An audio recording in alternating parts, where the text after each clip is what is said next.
టౌన్లో ఉన్న గొప్ప కళాశాలలో హిందూ కాలేజ్ కూడా ఒకటి.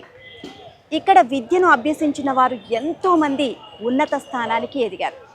ప్రస్తుతం మనం హిందూ కాలేజ్ ఆవరణంలోనే ఉన్నాం. ఈ కాలేజ్ యొక్క చారిత్రక నేపథ్యం, అలాగే ఇక్కడ విద్యా విధానం మరియు మరిన్ని విషయాలు తెలుసుకునే ప్రయత్నం చేద్దాం. పదండి.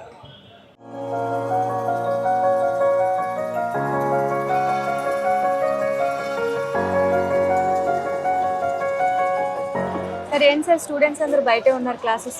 యాక్చువల్గా మేము ఫిబ్రవరి 19వ తారీఖు యానివర్సరీ పెట్టుకున్నాము. ఆ యానివర్సరీ పెట్టుకున్నందుకు ఇంట్రామ్యూరల్స్ అంటే పిల్లలకి స్పోర్ట్స్ అన్నీ కూడా కండక్ట్ చేస్తున్నాం. అంటే మేము యానివర్సరీలో అకాడమిక్ ప్రైజెస్ ఇస్తాము, అలాగే ఏంటంటే స్పోర్ట్స్ కండక్ట్ చేసి స్పోర్ట్స్ ప్రైజెస్ ఇస్తాం, ప్లస్ బయట యూనివర్సిటీలో గెలిచిన వాళ్ళకి కానీ వాళ్ళందరికీ ప్రైజెస్ ఇస్తాం. అందువల్ల ఏంటంటే మేము పిల్లలందరికీ స్పోర్ట్స్ కండక్ట్ చేస్తాం. ఒక పిల్లలకే కాదు, స్టాఫ్కి కూడా మేము స్పోర్ట్స్ కండక్ట్ చేస్తాం. ప్రతి యానివర్సరీకి కూడా స్టాఫ్కి కండక్ట్ చేస్తాం. ప్లస్ మేము ఒక ప్రామినెంట్ పర్సన్ ఎవరైతే వాళ్ళు గెస్ట్గా పిలిచి అంటే వాళ్ళ చేత ఒక పిల్లలకు ఒక మోటివేషన్, అంటే వాళ్ళు కూడా ఏంటంటే ఆ ఫీల్డ్లో వాళ్ళు ఎలా ఎదిగారు అని మీ పిల్లలకు కూడా చెప్పడానికి ఒక మంచి ప్రామినెంట్ గెస్ట్ కూడా ఎప్పుడు పిలుస్తుంటాం. ఇది యాక్చువల్గా అగస్త్య బ్లాక్ అండి. డిపార్ట్మెంట్ దీన్ని అంటే మా అగస్త్య బ్లాక్ అంటాం. ఇది మధ్య సుదర్శన వింగ్ అని యాక్చువల్ అంటే వాళ్ళ పేరున వచ్చింది. ఇది కామర్స్ బ్లాక్ అమ్మ. ఈ కామర్స్ బ్లాక్ అంటే మాకు యాక్చువల్గా చెప్పాలంటే మాకున్న స్టూడెంట్స్లో మెజారిటీ స్టూడెంట్స్ బీకామ్ నుంచే ఉంటారు. అంటే మాకు బీకామ్లో 3 బ్రాంచెస్ ఉన్నాయి. ఒకటి బీకామ్ జనరల్, ఒకటి బీకామ్ కంప్యూటర్స్, ఒకటి బీకామ్ డిజిటల్ మార్కెటింగ్, 3 బ్రాంచ్లు ఉన్నాయి. మొత్తం మీద మాకు ఓవరాల్గా కనుక మేము తీసుకున్నట్టయితే మాకు బీకామ్ నుంచే ఏడాదికి ఒక 160 మంది గ్యారంటీగా చేరతారు. బీకామ్ కంప్యూటర్స్ నుంచి కానీ, బీకామ్ జనరల్ కానీ, డిజిటల్ మార్కెటింగ్ కానీ వీటి నుంచి చేరతారు. ఇది కంప్లీట్గా బీకామ్ సెక్షన్కి ఉంటుంది. ఇదేమో బీకామ్ వాళ్ళకి కంప్యూటర్ రూమ్, కంప్యూటర్ ల్యాబ్. ఇది ఇక్కడ వాళ్ళు ప్రాక్టికల్స్ చేసుకుంటారు. అంటే బీకామ్ కంప్యూటర్ వాళ్ళు ప్రాక్టికల్స్ చేస్తారు. మేము ఇదే కాకుండా బజాజ్ ఫైనాన్స్ కొంతమందితో ఎంఓయూ పెట్టుకొని వాళ్ళ ద్వారా కూడా వీళ్ళకి అంటే యాడాన్ కోర్సులు కానీ, సర్టిఫికేట్ కోర్సులు కానీ ఇలాంటి కోర్సులు కూడా మేము చెప్పిస్తూ ఉంటాం.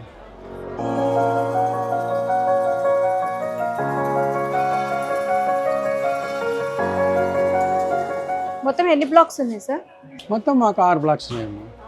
అంటే మాకు అప్పట్లో బ్లాక్స్ కూడా ఎలా పెట్టారు అంటే ఇలా అంటే ఋషుల పేర్లు అవి పెట్టారు. అంటే పూర్వం రోజుల్లో పెట్టారు కదా. అంటే యాక్చువల్గా మాకు కాలేజీ స్టార్ట్ చేసిన వాళ్ళంతా కూడా దేర్ ఆర్ ఫిలాంథ్రపిస్ట్, వాళ్ళు స్టార్ట్ చేశారు. అందువల్ల ఏంటంటే మాకు అన్ని పేర్లు కూడా అలాగే ఉంటాయి. వాసిష్ఠ బ్లాక్ అని, లేదా వ్యాస బ్లాక్ అని, ఇట్లాంటి బ్లాక్సే మాకు ఎక్కువగా పేర్లు కూడా అలాగే ఉంటాయి, అలాగే పెడతాయి. అంటే మాది బాగా ఓల్డ్ కాలేజ్. అందువల్ల ఏంటంటే యాక్చువల్లీ ఫాలో ట్రెడిషన్స్. మాకు అంటే ఈ నేమ్స్ ఒక్కటనే కాదు, మేము ఫెస్టివల్స్ అన్నీ చేస్తాం.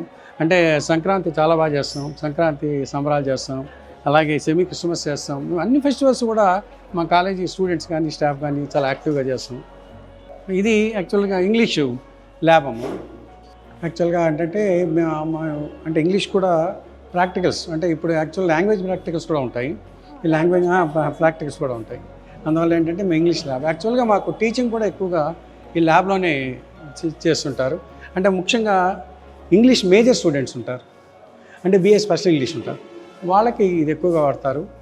ఒకసారి నా సుదర్శన్ గారని English senior faculty, doctor A Balashowri and English HOD.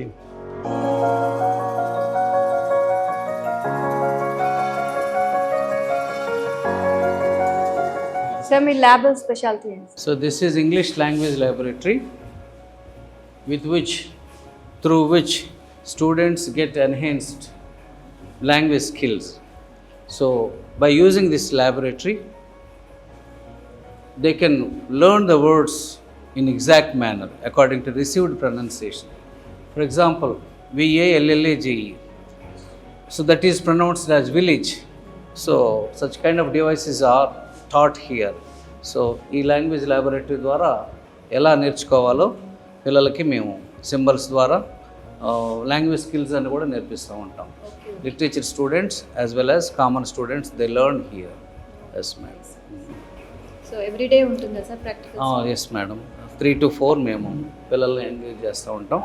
General English students, literature students అక్కడ ట్రైనింగ్ తీసుకుంటూ ఉంటారు మా దగ్గర. Yes, this is doctor Sudarshan, my principal గారి ఆధ్వర్యంలో చేస్తూ ఉంటాం ఇవన్నీ.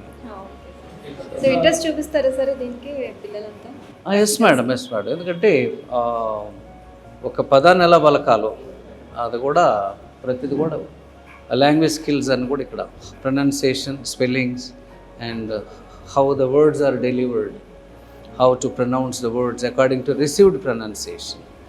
సో Correct గా ఎలా పలకాలి అనేది కొంచెం. Yes madam. Village, college, for example WAITED, waited, selected, collected. So అవి మామూలుగా జనరల్గా వెయిటెడ్, కలెక్టెడ్, సెలెక్టెడ్ అని పలుకుతూ ఉంటాం. సో టీతో డీతో ఎండ్ అయ్యే వర్బ్స్ అన్నీ కూడా చివరి ఈడి యాడ్ అయినప్పుడు ఐడి సౌండ్తో పలుకుతాం. United, selected, collected. So such kind of pronunciation students learn here with which they get benefited. So by learning English language skills they get chances globally. So దీనివల్ల ఏంటి sir వీళ్ళకి ఎలాంటి So by learning English language, so they can cross the regional barriers, national barriers, continental barriers. So they survive anywhere else in the world. ప్రపంచంలో ఎక్కడైనా English నేర్చుకోవడం ద్వారా గ్లోబల్గా chances వస్తాయి.